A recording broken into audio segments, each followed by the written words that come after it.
La prophétie de Michée.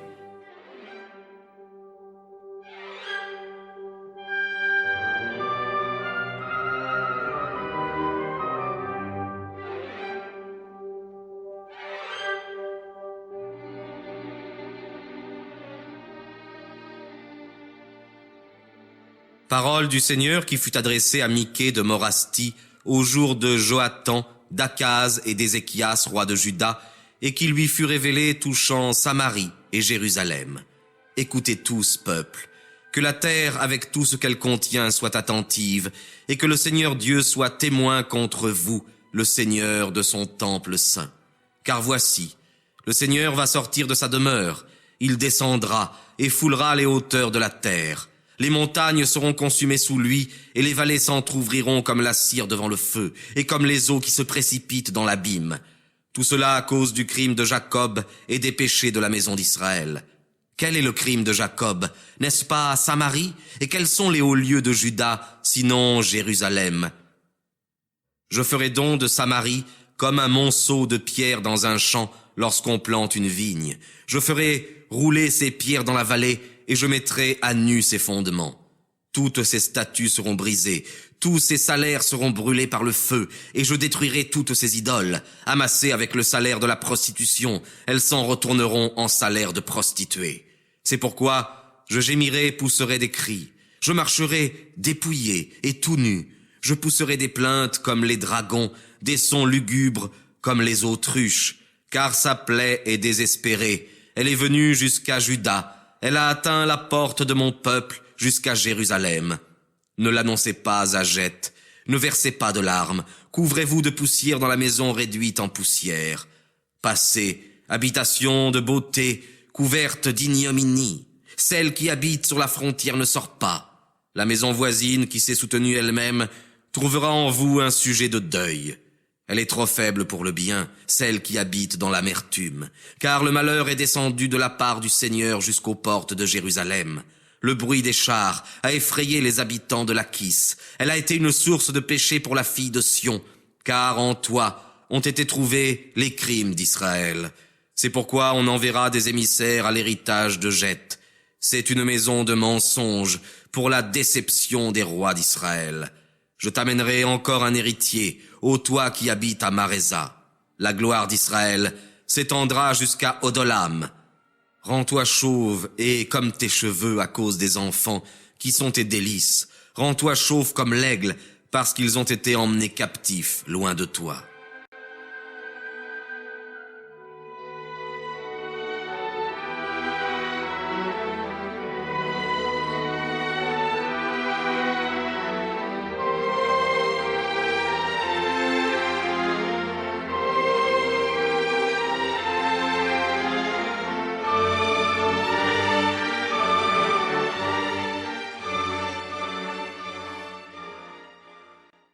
Malheur à vous qui formez des projets inutiles et qui forgez le mal sur vos couches.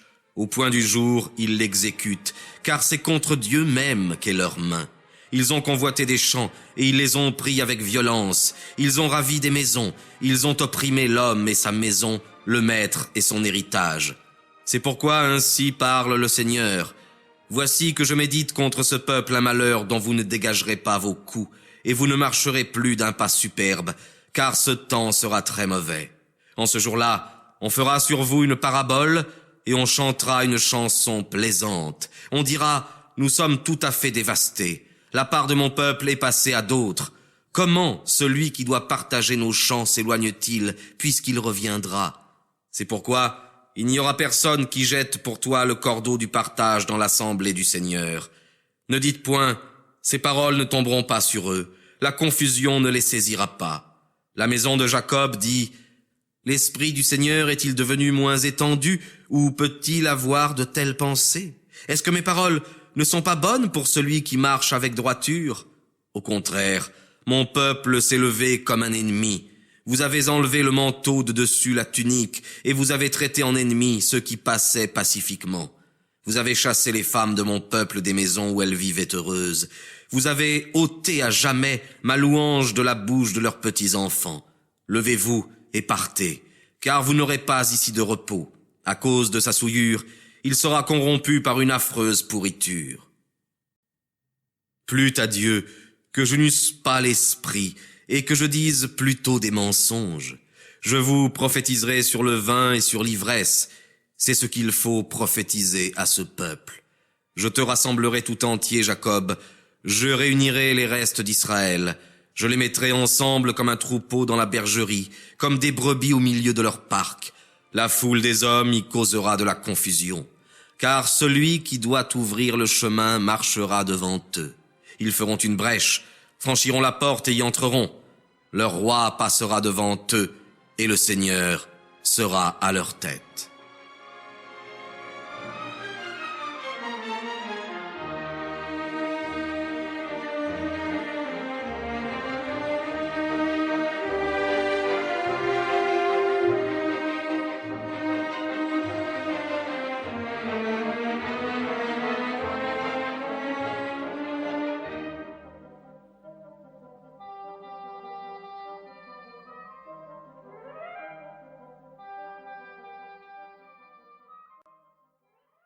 J'ai dit, écoutez, prince de Jacob et chef de la maison d'Israël, n'est-ce pas à vous de connaître la justice? Vous avez de la haine pour le bien et vous aimez le mal. Vous leur arrachez violemment la peau et la chair de dessus les os. Ils ont mangé la chair de mon peuple, ils lui ont arraché la peau et lui ont brisé les os. Ils les ont hachés comme dans une chaudière et comme de la viande dans une marmite. Alors ils crieront au Seigneur et il ne les exaucera pas. Il leur cachera son visage en ce temps-là, comme le mérite l'iniquité de leurs actions. Ainsi parle le Seigneur au sujet des prophètes qui séduisent mon peuple, qui mordent avec leurs dents et prêchent la paix, et qui, si quelqu'un ne met rien dans leur bouche, déclarent contre lui la guerre sainte. C'est pourquoi vous avez la nuit au lieu de vision et les ténèbres au lieu de révélation. Le soleil se couchera pour les prophètes et le jour s'obscurcira pour eux. Ceux qui ont des visions seront confus, et les devins couverts de honte, et ils se couvriront tous le visage, parce qu'il n'y aura pas de réponse de Dieu. Mais pour moi, j'ai été rempli de la force de l'Esprit du Seigneur, de justice et de vigueur, pour annoncer à Jacob son crime, et à Israël son péché. Écoutez ceci, prince de la maison de Jacob, et juge de la maison d'Israël, vous qui avez la justice en abomination, et qui renversez tout ce qui est droit, qui bâtissez Sion dans le sang et Jérusalem dans l'iniquité. Ces princes jugent pour des présents, ces prêtres enseignent pour un salaire, et ces prophètes devinent pour de l'argent. Et ils se reposent sur le Seigneur en disant, « Le Seigneur n'est-il pas au milieu de nous? Ces mots ne viendront pas sur nous. » C'est pourquoi, à cause de vous, Sion sera labouré comme un champ, et Jérusalem sera comme un monceau de pierre, et la montagne du temple deviendra un sommet boisé.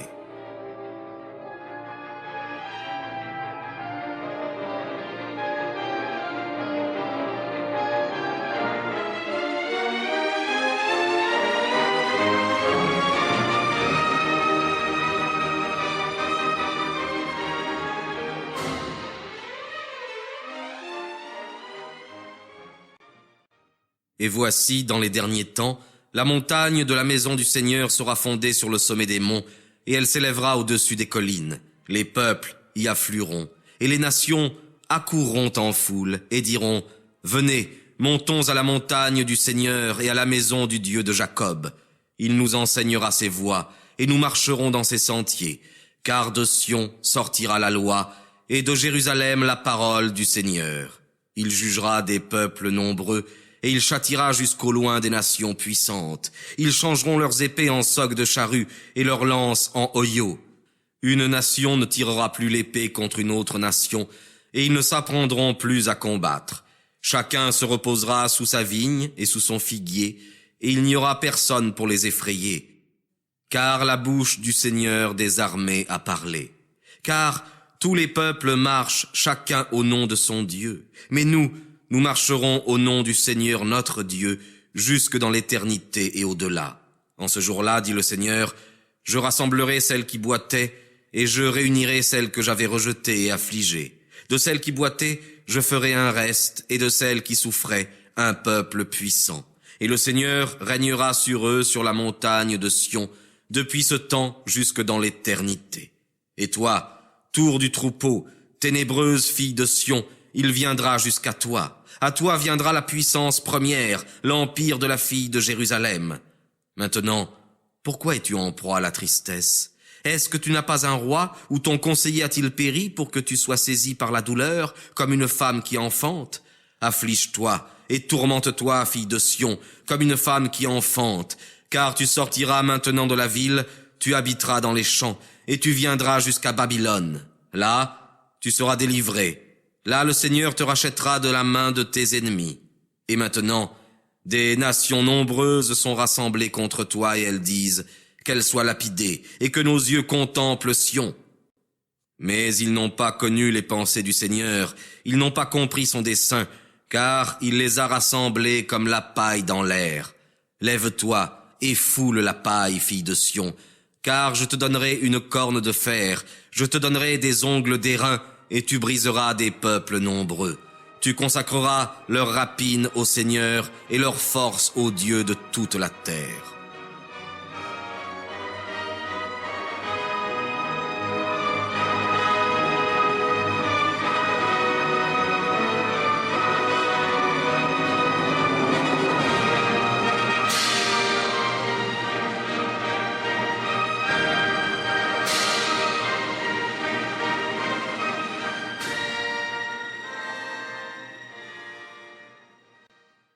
Maintenant, tu vas être dévastée, fille de voleur. Ils nous assiégeront, ils frapperont avec la verge la joue du juge d'Israël.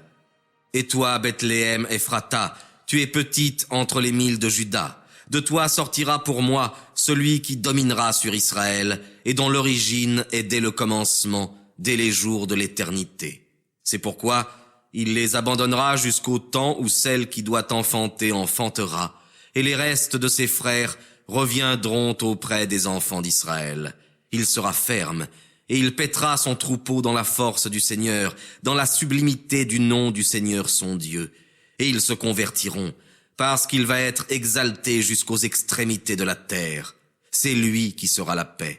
Lorsque l'Assyrien viendra dans notre pays, et qu'il foulera nos maisons, nous susciterons contre lui 7 pasteurs et 8 princes, et ils feront avec l'épée leur pâture d'Assur, et du pays de Nemrod avec leurs lances. Il nous délivrera d'Assur lorsqu'il viendra dans notre pays, et lorsqu'il mettra le pied sur nos frontières. Alors les restes de Jacob seront au milieu de peuples nombreux, comme une rosée qui vient du Seigneur, et comme des gouttes d'eau sur l'herbe, qui ne dépendent pas de l'homme, et qui n'attendent rien des enfants des hommes.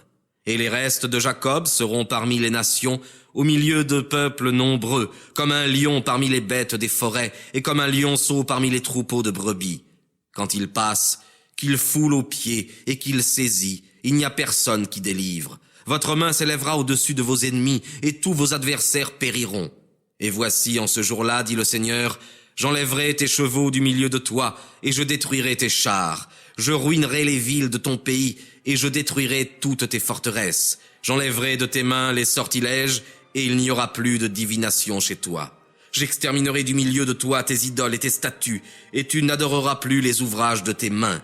J'arracherai tes bois sacrés du milieu de toi, et je détruirai tes villes. Et je me vengerai dans ma fureur et mon indignation de toutes les nations qui ne m'ont pas écouté.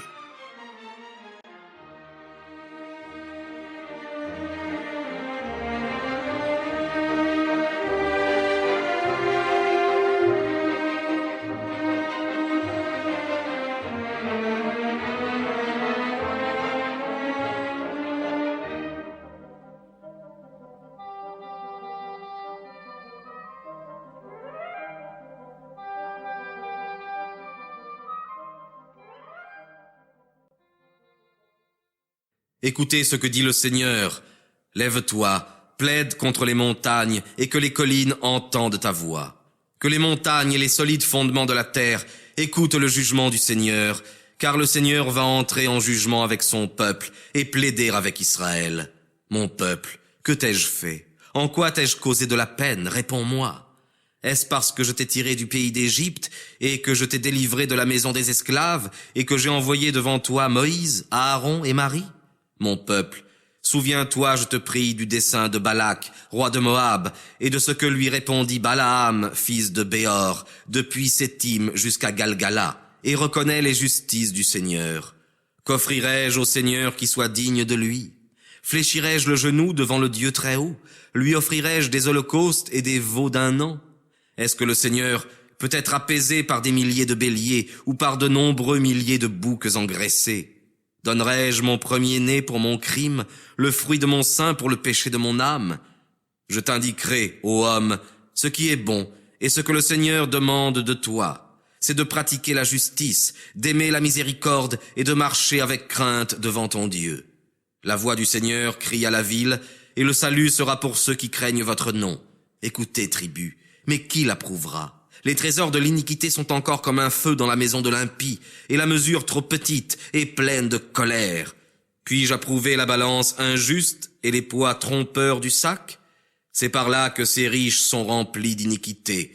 Ces habitants profèrent le mensonge, et leur langue est trompeuse dans leur bouche. J'ai donc commencé à te frapper à mort à cause de tes péchés. Tu mangeras, et tu ne seras pas rassasié. Ton humiliation sera au milieu de toi. Tu saisiras, et tu ne sauveras pas. Et ceux que tu auras sauvés, je les livrerai à l'épée. Tu sèmeras, et tu ne moissonneras pas. Tu presseras l'olive, et tu ne toindras pas d'huile. Tu fouleras le raisin, et tu ne boiras pas de vin. Tu as gardé les ordres d'Amri, et toute la manière d'agir de la maison d'Akab, et tu as marché selon leur volonté. C'est pourquoi je te livrerai à la destruction. Je ferai de tes habitants un sujet de raillerie, et vous porterez l'opprobre de mon peuple.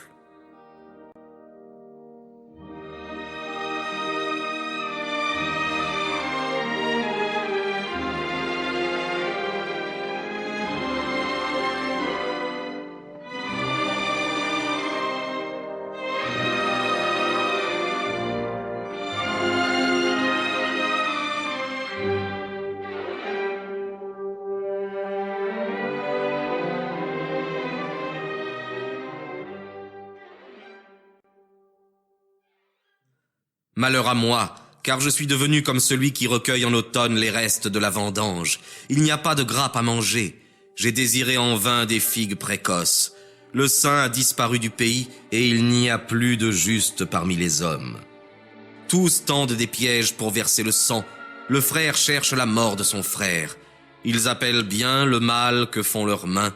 Le prince exige, le juge est à vendre. Le grand exprime le désir de son âme, et il trouble le pays. Le meilleur d'entre eux est comme une ronce, et le plus juste comme l'épine de la haie. Mais voici le jour qu'ont vu tes prophètes. Ton châtiment vient. C'est maintenant qu'ils vont être détruits. Ne croyez pas à un ami, ne vous fiez pas à un chef. Tiens fermez la porte de ta bouche à celle qui dort dans ton sein. Car le fils outrage son père, la fille s'élève contre sa mère, et la belle-fille contre sa belle-mère, et l'homme a pour ennemi les gens de sa maison. Mais moi, je regarderai vers le Seigneur, j'attendrai Dieu mon sauveur, mon Dieu m'écoutera. Ne te réjouis pas à mon sujet, ô mon ennemi, parce que je suis tombé. Je me relèverai après que je me serai assise dans les ténèbres. Le Seigneur est ma lumière. Je porterai la colère du Seigneur parce que j'ai péché contre lui, jusqu'à ce qu'il juge ma cause et qu'il me rende justice. Il me conduira à la lumière. Je contemplerai sa justice. Mon ennemi le verra, et elle sera couverte de confusion. Elle qui me dit, où est le Seigneur ton Dieu? Mes yeux la verront, elle sera alors foulée aux pieds comme la boue des rues. Le jour vient où tes murs seront rebâtis. En ce jour-là, la loi s'étendra au loin. En ce jour-là, on viendra de la Syrie jusqu'à toi et jusqu'aux villes fortes, et des villes fortes jusqu'aux fleuves, et d'une mer à l'autre mer, et d'une montagne à l'autre montagne. Et la terre sera désolée à cause de ses habitants et à cause du fruit de leurs pensées. Paissez votre peuple avec votre verge, le troupeau de votre héritage, qui habite solitaire dans la forêt, au milieu du Carmel. Ils paîtront dans Basan et dans Galaad, comme aux jours anciens. Comme au jour où tu sortis du pays d'Égypte, je te ferai voir des merveilles. Les nations verront, et elles seront confondues avec toute leur puissance. Elles mettront leurs mains sur leur bouche, leurs oreilles seront sourdes. Elles lécheront la poussière comme les serpents, comme les reptiles de la terre. Elles seront épouvantées dans leur maison. Elles redouteront le Seigneur notre Dieu, et elles vous craindront. Ô Dieu, qui est semblable à vous, qui enlevez l'iniquité et qui oubliez les péchés des restes de votre héritage? Il ne lancera plus sa fureur, parce qu'il aime la miséricorde. Il aura encore compassion de nous. Il mettra à ses pieds nos iniquités, et il jettera tous nos péchés au fond de la mer. Vous donnerez la vérité à Jacob, la miséricorde à Abraham, comme vous l'avez juré à nos pères depuis les jours anciens.